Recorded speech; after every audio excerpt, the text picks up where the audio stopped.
I wanted to see what the differences were in Matthew 24 from the Hebrew Gospel of Matthew.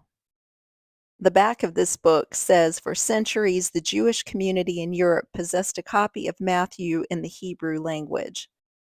The Hebrew translations of Matthew were often used against Christians in references. The source online states this book is based on 9 manuscripts of Shem Tov dating from the 15th to 17th centuries.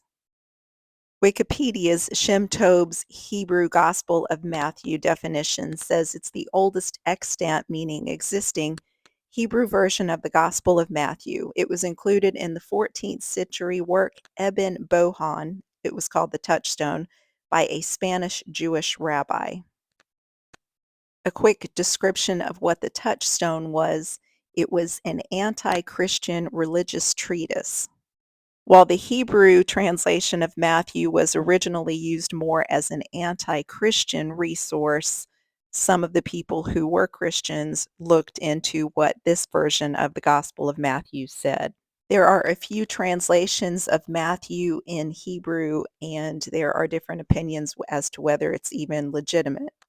I purchased this translation to see what it said. Matthew 24. It came to pass when Jesus went out from the temple, as he was going, his disciples drew near to show him the buildings of the temple.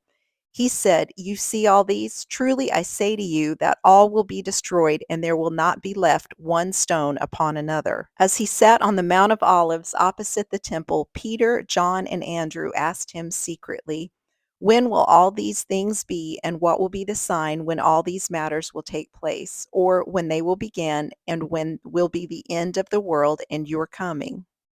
Jesus answered them, "Beware lest anyone should lead you astray, because many will come in my name, saying, 'I am the Messiah,' and they will lead you astray. As for you, when you hear of wars and a company of hosts, beware lest you become foolish, because all of this will occur, but the end will not be yet. Nation will rise up against nation, and kingdom against kingdom. There will be great tumults, grievous famine, and earthquake in various places. All of these are the beginning of suffering. Then they will bind you over for tribulation and will kill you, and you will become a reproach to all the nations for my name. The definition of reproach is to address someone in such a way as to express disapproval or disappointment. Then many will be perturbed, deal treacherously with each other, and be enraged among themselves. False prophets will arise and lead many astray.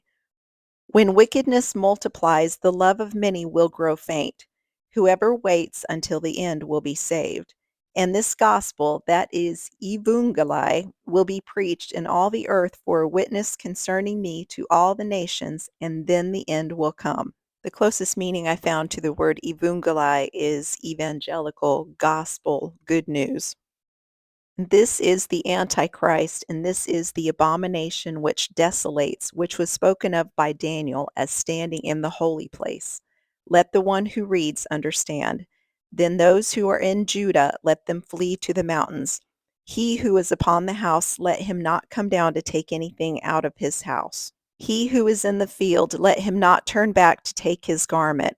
Woe to those who are pregnant and to those who nurse children in those days. Pray to God that your flight will not be on the Sabbath day, because then there will be great distress which has not been from the creation of the world until now, and as will not be. Except those days were few, no flesh would be saved, but for the sake of the chosen, those days will be few. Wherever the body is, there will be gathered the vultures. At that time, after the tribulation of those days, the sun will grow dark, the moon will not give forth its light, the stars will fall from heaven, and the host of heaven will be shaken. Then will appear the sign of the Son of Man in heaven, and all the families of the earth will weep and will see the Son of Man on the clouds of heaven with a great host and with dreadful appearance. He will send his angels with a trumpet and with a great shout to gather his chosen from the four winds of heaven, from one end of heaven unto the other. From the fig tree learn the parable. When you see its branches and leaves sprouting, know that he is near to the gates.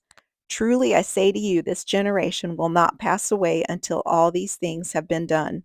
Heaven and earth will pass away, but of that day or that time there is none who knows, not even the angels of heaven, but the Father only. Again, Jesus said to his disciples, "As in the days of Noah, so will it be in the days of the Son of Man. Just as before the flood, they were eating, drinking, being fruitful, and multiplying until the day when Noah entered the ark. They did not know until the flood came upon them and destroyed them.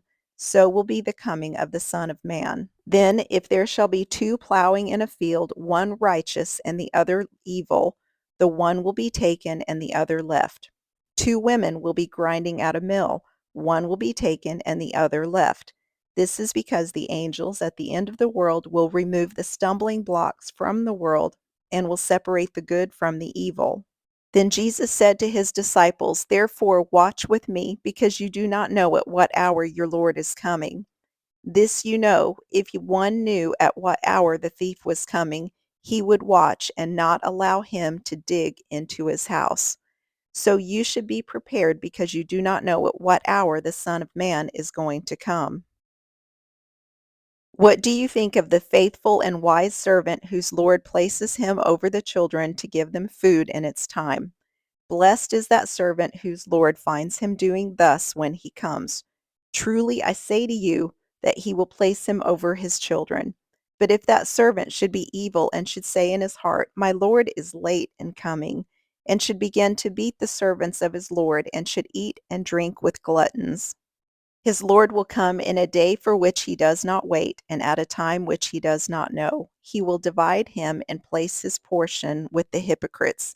There will be weeping and gnashing of teeth.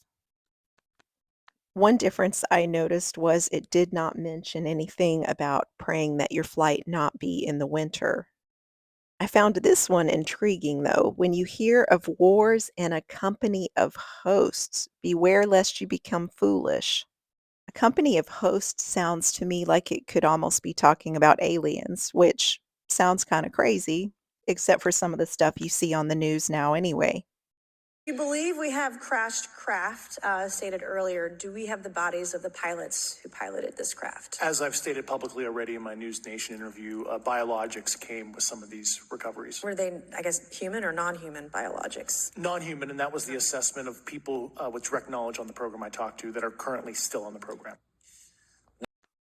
Another part I found interesting was talking about eating, drinking, being fruitful, and multiplying. The more common translations say eating, drinking, marrying, and giving in marriage, which could mean parents giving their children in marriage. So, what are your thoughts on this translation? I was also intrigued by "This is the Antichrist" and "This is the abomination which desolates." The other translations say, "When you see the abomination of desolation." It doesn't say anything about the Antichrist. If this translation is a more accurate translation, then that appears that the Antichrist would be the abomination of desolation. We're always looking for a man to rise up at the end, but 1 John 2:22 does say, "Who is the liar but he who denies that Jesus is the Christ?" This is the Antichrist, he who denies the Father and the Son. And 2 John 1:7, "For many deceivers have gone out into the world, those who do not confess the coming of Jesus Christ in the flesh. Such a one is the deceiver and an antichrist." 1 John 2:18, "Children, it is the last hour, and as you have heard that Antichrist is coming, so now many antichrists have come. Therefore we know that it is the last hour." I was once in a Bible study where it seemed everyone was confused in the book of Acts, chapter 8. We couldn't seem to find where the other people were, and what they were reading didn't match up to what our Bible said. It was only years later I discovered that Acts chapter 8, verse 37 doesn't even exist in a lot of translations. So, which translation is the right one? I don't know. I like to read them all for a reason. At the time of recording this, there are 251 omitted verses in this list. As with everyone else, I don't want to be led astray. The Bible says many are led astray. Because I have read every version of the book of Matthew I am aware of, and I found out about this translation. I wanted to know what it said.